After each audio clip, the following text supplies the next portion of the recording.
Assalamualaikum warahmatullahi wabarakatuh. Om Swastiastu, salam budaya, salam kebajikan untuk kita semua. Di sini kami dari kelompok 3 akan menjelaskan tentang introduction. Jadi untuk lecturer atau untuk dosen kami yaitu Bapak Vicky Effendi SAMSC. Jadi untuk sebelum memasuki materinya, izinkan perkenalan diri dari kelompok kami, yaitu kami dari kelompok 3 itu berjumlah dengan 4 orang, yaitu yang pertama dengan saya sendiri Muktafi Liamri Ladiar dengan NPM akhir 355. Selanjutnya dengan rekan saya Ahmad Hafiz Rizky dengan NPM akhir 003. Selanjutnya dengan rekan saya yaitu Muhammad Wafi Azizi dengan NPM 23013011010. Selanjutnya dengan rekan saya yaitu Muhammad Akbar Atala Gaga Saputra dengan NPM akhir dengan NPM 23013010018.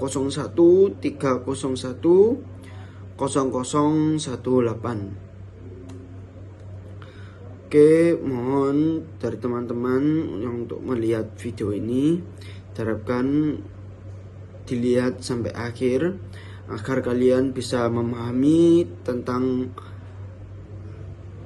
introduction.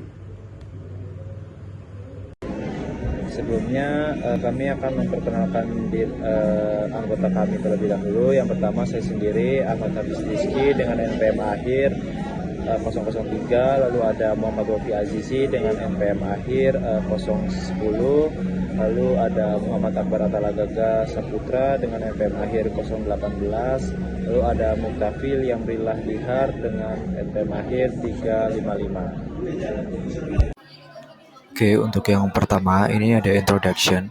Jadi ini tuh lebih ke memperkenalkan filosofi dari buku ini atau latar belakang dari buku ini. Jadi bagian awal buku ini tuh dimulai dengan kisah pribadinya Creswell yang menjadi latar belakang lahirnya buku tersebut. Nah, di sini latar belakangnya itu pada tahun 1994. Nah, Creswell ini mengikuti seminar kualitatif di Vail, Colorado yang diselenggarakan oleh Universitas Denver. Nah, dalam seminar ini, Creswell itu mempresentasikan hasil penelitiannya berupa studi kasus tentang bagaimana sebuah universitas itu menanggapi insiden penembakan oleh seorang mahasiswa yang membawa senjata api ke dalam kelas. Nah, setelah ia menjelaskan materinya, ada dua peserta seminar yang bernama Harry Walcott dan Les Goodchild. Nah, ini mereka memberikan perspektif yang berbeda terhadap kasus yang dipresentasikan oleh Creswell.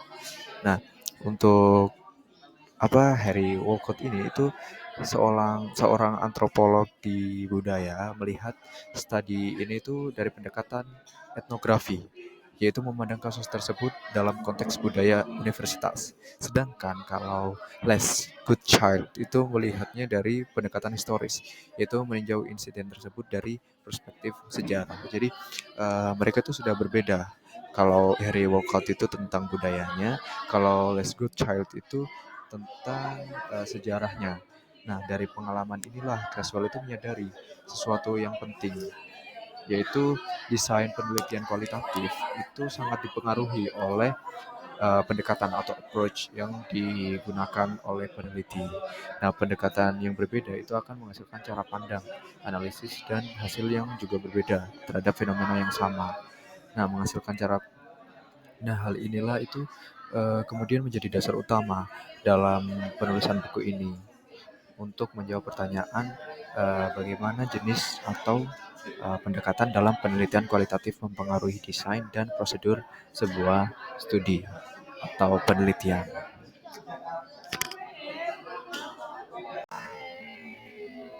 Oke, untuk materi yang studi ada purpose and rational for the book. Jadi untuk tujuan dan alasan buku ini itu ditulis.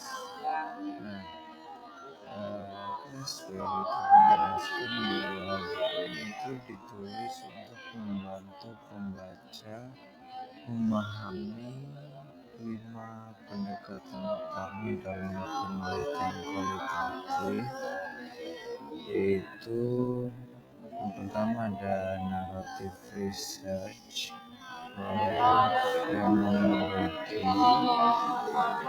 lalu grounded theory atau teori dasar,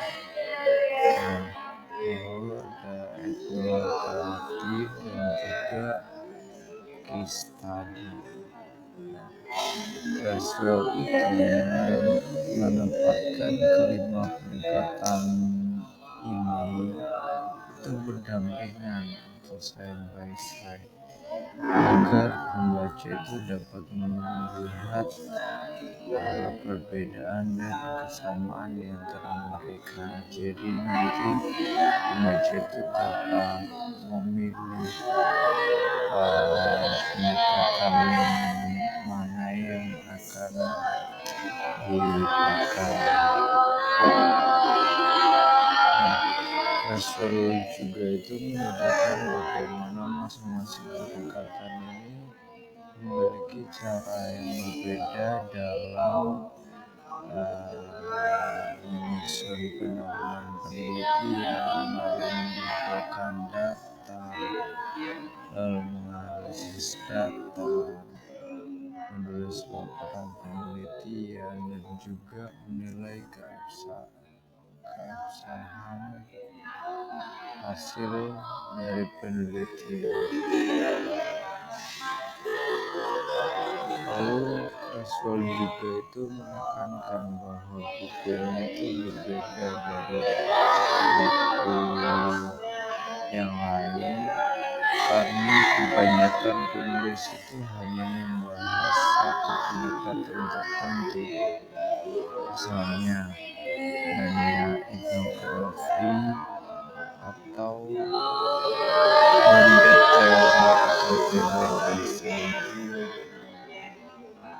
Dan juga Creswell itu berusaha meyakinkan pembaca tentang keunggulan pendekatan itu. Jadi Creswell itu bukan hanya membahas tentang satu pendekatan aja.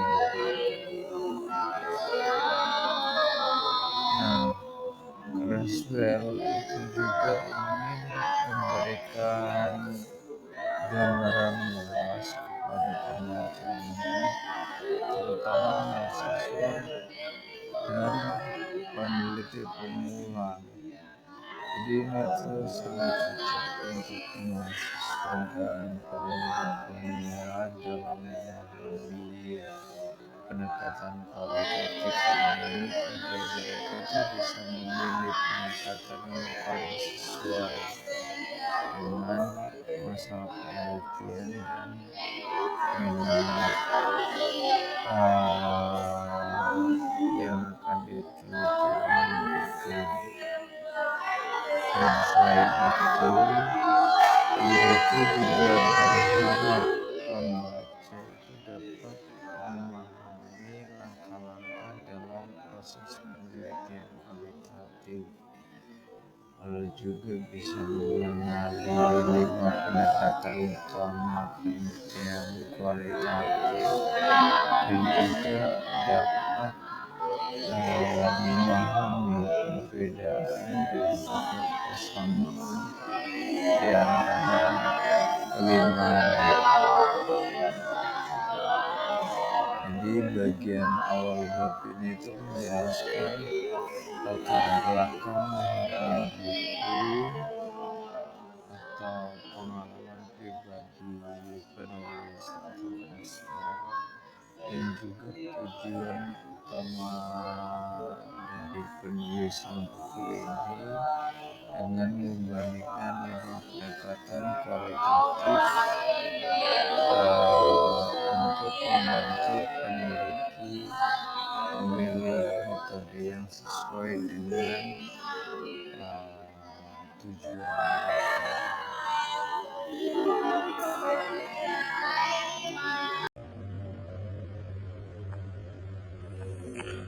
Oke, selanjutnya kita akan membahas tentang positioning myself, selection of the fifth,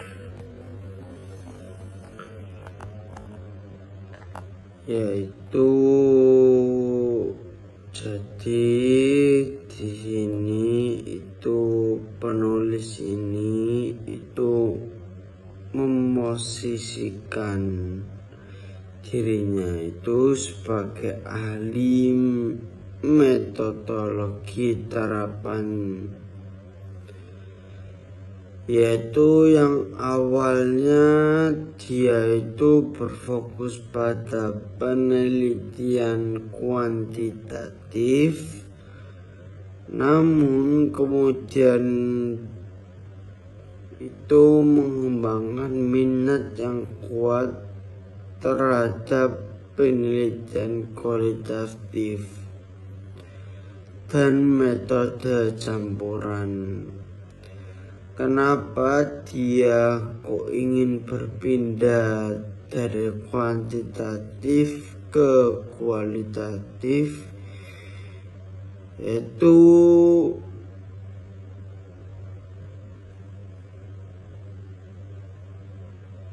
bahwasanya dia itu menjelaskan tentang pentingnya menjadikan penelitian kualitatif itu lebih mudah dipahami. Jadi untuk penelitian kualitatif ini itu mudah dipahami dan juga terstruktur dan juga tetap kreatif dalam penulisannya. Jadi penulis ini tuh pindah untuk menjadi kualitatif itu dikarenakan kualitatif itu mudah dipahami dan juga terstruktur dan juga tetap kreatif dalam penulisannya, atau mudah dipahami dalam penjelasannya. Pendekatan ini itu bertujuan untuk membantu penelitian pemula itu bisa memahami. Jadi untuk pendekatan untuk kualitatif ini digunakan atau untuk bertujuan itu untuk membantu pemula agar bisa memahami konsep metodologis dengan jelas dan juga mudah, agar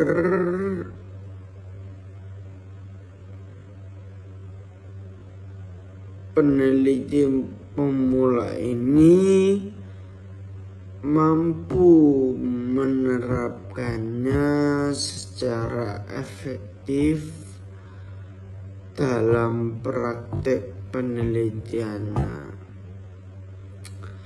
Jadi kenapa penulis ini berpindah ke kualitatif itu dengan mudah dipahami, terstruktur dan tetap kreatif dalam penulisannya.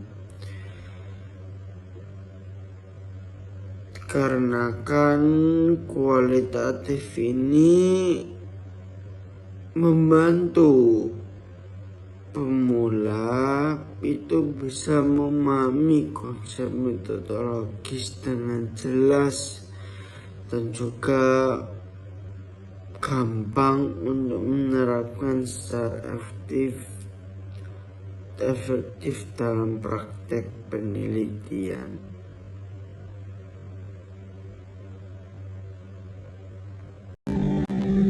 Selanjutnya yaitu referensi-referensinya. Pada buku ini referensi seperti narrative research itu dari narrative inquiry, experience and story in qualitative research. Itu ada dengan penulisnya yaitu Clandinin DJ and Connelly FM tahun 2000. Lalu ada dari Narrative Methods for the Human Science, itu penulisnya Reisman CK tahun 2008.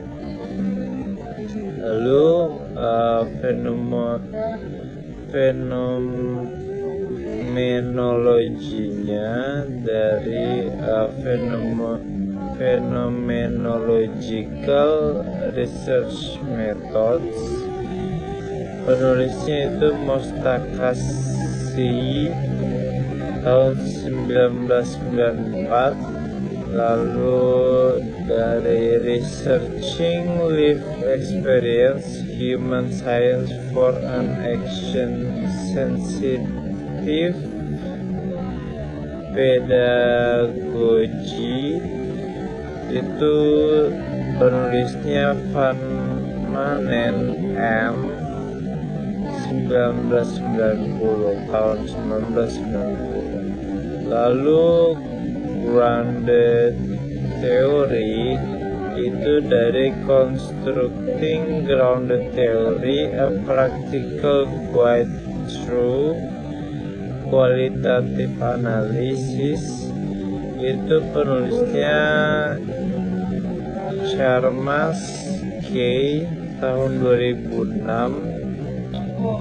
Lalu dari Basic of Qualitative Research 3rd edition, itu penulisnya Corbin J and Strauss A, itu tahun 2008. Lalu etnografinya itu dari Etnografi Step by Step yang 3rd edition, itu penulisnya Vetterman DM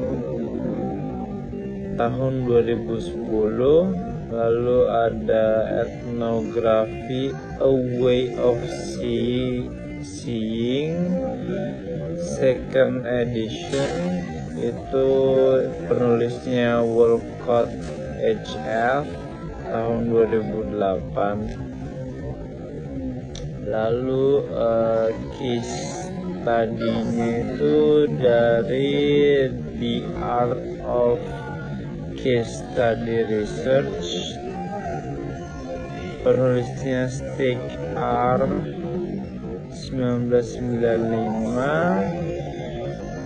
Lalu dari Case Study Research Design and Methods 4th edition, itu penulisnya Yin RK, itu tahun 2009.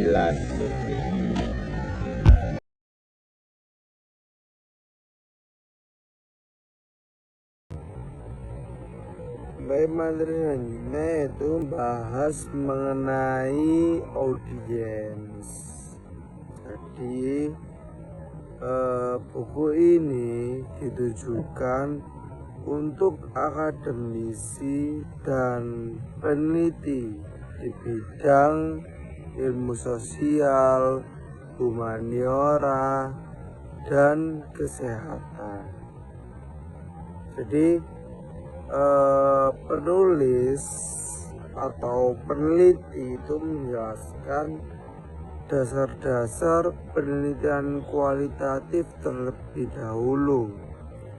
Lalu mereka itu mengenalkan dan membandingkan 5 pendekatan penilaian kualitatif yang telah dibahas oleh teman saya sebelumnya. Nah, nantinya setiap bab itu akan memberikan gambaran umum topik dan cara pendekatan yang akan digunakan dalam penelitian tersebut gitu. Nah, bab-babnya akan saya jelaskan di materi selanjutnya, yaitu di materi organization. Nah, di sini bahas mengenai materi apa saja yang dibahas di setiap bab. Tujuannya itu apa? Untuk pembaca itu tahu alur belajar mereka dari awal sampai akhir. Di sini ada 11 bab. Yang pertama itu tentang pembukaan dan latar belakang, pendahuluan dan lain-lain. Lalu bab kedua itu membahas mengenai landasan penelitian kualitatif. Yang ketiga, bab ketiga itu membahas mengenai perancangan penelitian kualitatif. Lalu bab keempat itu membahas mengenai 5 pendekatan penelitian kualitatif yang sangat banyak itu yang telah dijelaskan oleh teman saya sebelumnya. Lalu bab kelima itu contoh penelitian untuk tiap pendekatan. Lalu bab 6-10 itu membahas mengenai proses penelitian secara lengkap. Nah, di sini saya akan menjelaskan atau merinci membahas mengenai apa aja. Di bab 6 itu menulis pendahuluan penelitian. Bab 7 mengumpulkan data. Bab ke-8 menganalisis dan menginterpretasi data. Bab ke-9 itu menyajikan penelitian. Bab 10 itu validitas dan kualitas penelitian. Dan bab 11 itu satu kasus 5 pendekatan. Gitu guys.